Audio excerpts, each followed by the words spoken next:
Good evening. My name is Marcus Falcon, member of Group 5. We're going to be discussing valid points on how to conduct business in the country of China. But before we do that, we're going to give you an overview, okay, of basically the relationship of geopolitics when it comes to dealing with the country itself, with the culture itself, and the tradition itself that you have to remember if you ever land in Beijing or any spots in China, right? Let's look at the map of China real quick.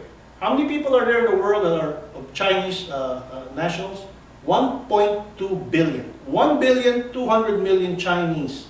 75% of them live in a coast which is barely the size of California, Oregon, and Washington. The rest of them are scattered all over the western side of China, south, north, and east. You have to look at the map to understand why there seems to be a lot of doubt, skepticism among Chinese nationals when they're dealing with the outside world. And this includes conducting business with the outside world. You understand, on the south you got the Himalayas, western deserts, Mongolia, which is basically barren desert, and it's too cold up here in Manchuria. The only way they could extend is to the west.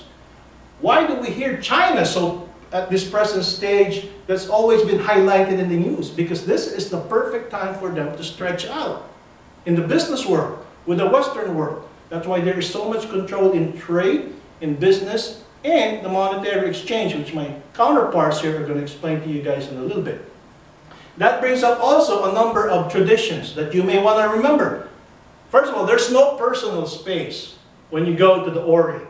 Not just Hong Kong, Japan, Korea, the Philippines, but mainly China. When you squeeze 1.1 billion people, remember 75% of the people that live on this coast, right?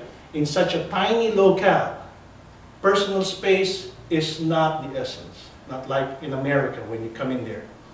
Also, there seems to be a lot of doubts when they're dealing with outside interference. When I say outside interference, it means us, when we come in and do business in China.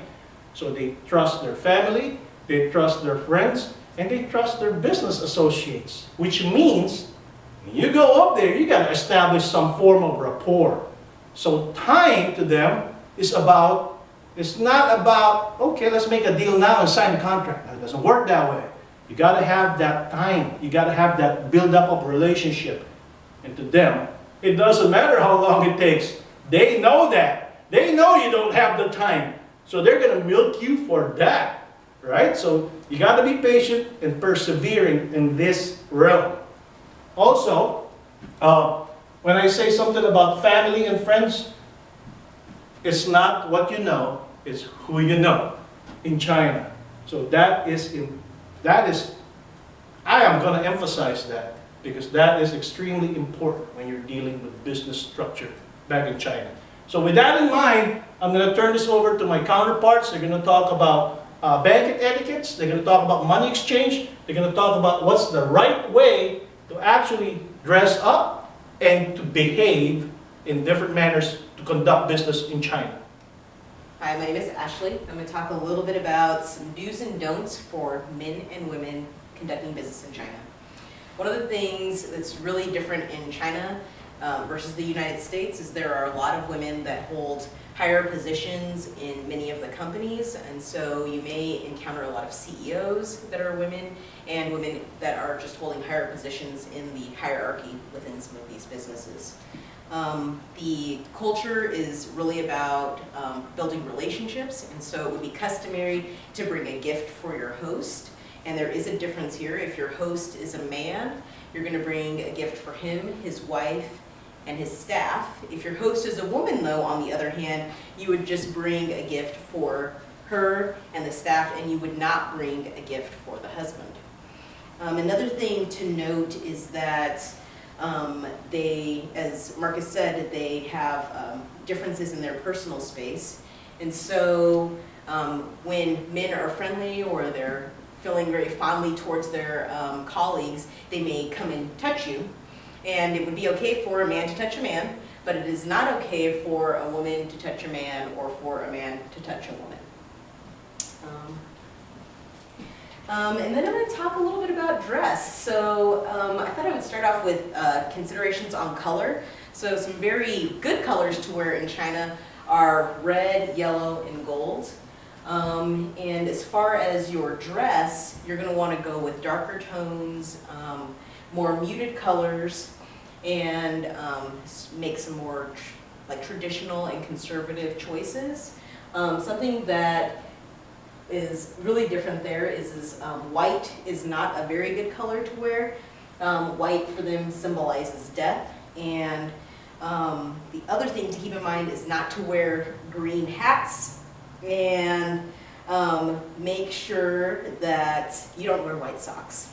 A few other general considerations would be: do not wear shorts. They're only worn during exercise. Many companies in China do not have casual days, so every day would be a day where you would wear your business attire. And you do not want to have open-toed shoes, and you would not wear jeans. So as for women and men, there are a few differences. For women, you do want to wear business suits. You want to apply a modest amount of makeup. So use small jewelry. Make sure that you have high-necked shirts and long sleeve shirts. And if you're going to wear a skirt, make sure it's knee length. One big don't for women is if you want to wear heels and you're tall, you probably would want to consider wearing flats, because if you are standing above your male counterpart, he may feel embarrassed or lose face, and that's very offensive in their culture. For men, you are going to wear business suits again. Always wear a tie, and make sure that you always keep your jacket on. If you take your jacket off, it's another offense. The other thing that is really important is for men, you are not permitted to wear jewelry, with the exception of maybe a wedding band. The other thing that you may consider wearing is a watch, but make sure that's a high-quality watch and not a replica. If you are caught wearing a replica, more than likely your Chinese counterpart will know that, and it would be very embarrassing for you and for him. That's it.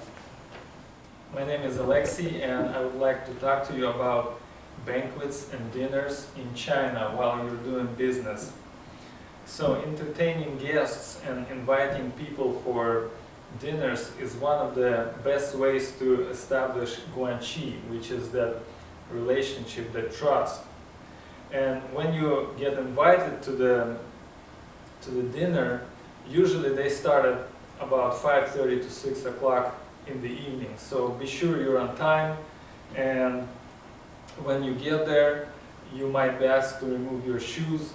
So don't be surprised, remove your shoes, and don't just sit down, wait until you're seated.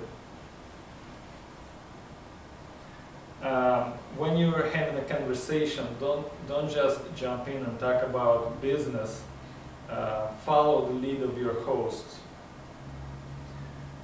Also, be prepared that when they bring food, usually it's a lot of food. It's about 10 to 20 courses.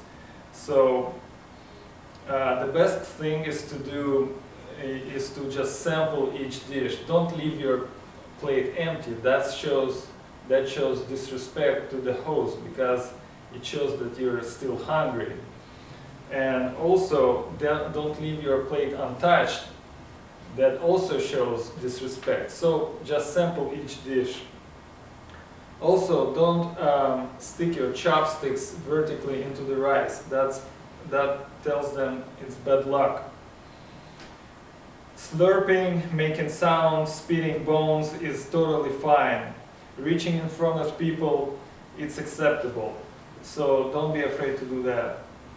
Also, when it comes to drinking, this is usually where all the negotiation happens.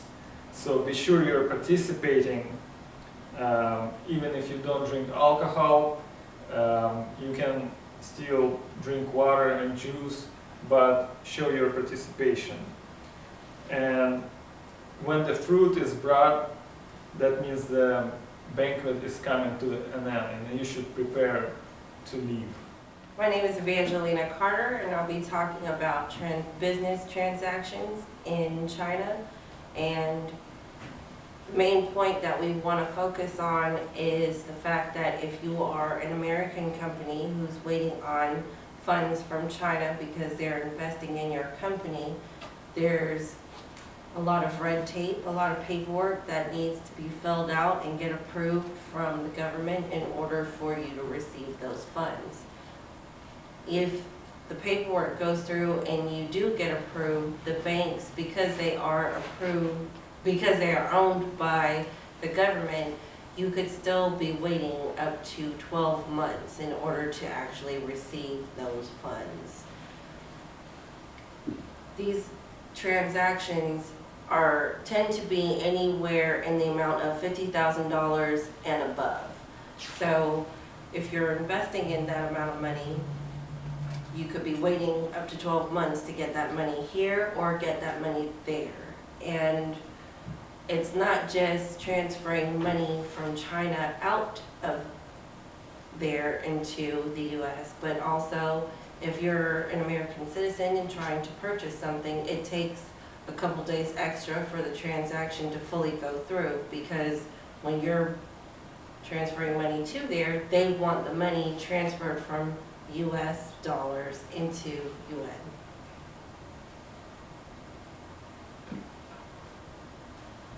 Certain transactions are no longer deemed legal. They're considered how to take money out of the country illegally, and so you want to be careful about how you go about getting money out of China, period. All right, we're going to do a quick review. We have a few questions for you. So you're going to go out shopping with your Chinese colleagues, and you want to show your support for your Seahawks because you're from Seattle, and you have this awesome green hat. Would this be a good choice to wear? If you're thinking no, you would be correct. Wearing a green hat is a big no-no in China. Basically, if you wear a green hat, it means that your wife is cheating on you, and people will laugh at you and make fun of you. Next question. Oh, we can get that. All right, so if you were going to go to China and you wanted to close a deal, and you were estimating that it was going to take about 12 months to get the funds transferred, would you be correct? If you're thinking, yes, it's going to take me about 12 months to get my money, you would be right. So you're now at a banquet enjoying an awesome meal with your host, and you stick your chopsticks into your rice vertically. Did you make the right decision? If you're thinking no, you killed the deal. Or if you're thinking yes, right? If you're thinking yes, you killed the deal. Sticking your chopsticks vertically into the rice is a big no-no culturally. It symbolizes death and would be very offensive to your host. And our last question is doing business in China a relationship-intensive process? If you're thinking yes, you would be correct. So remember, in China, they have a lot of emphasis on guanxi and social networking and building relationships with your Chinese host and all of his colleagues. And that concludes our presentation.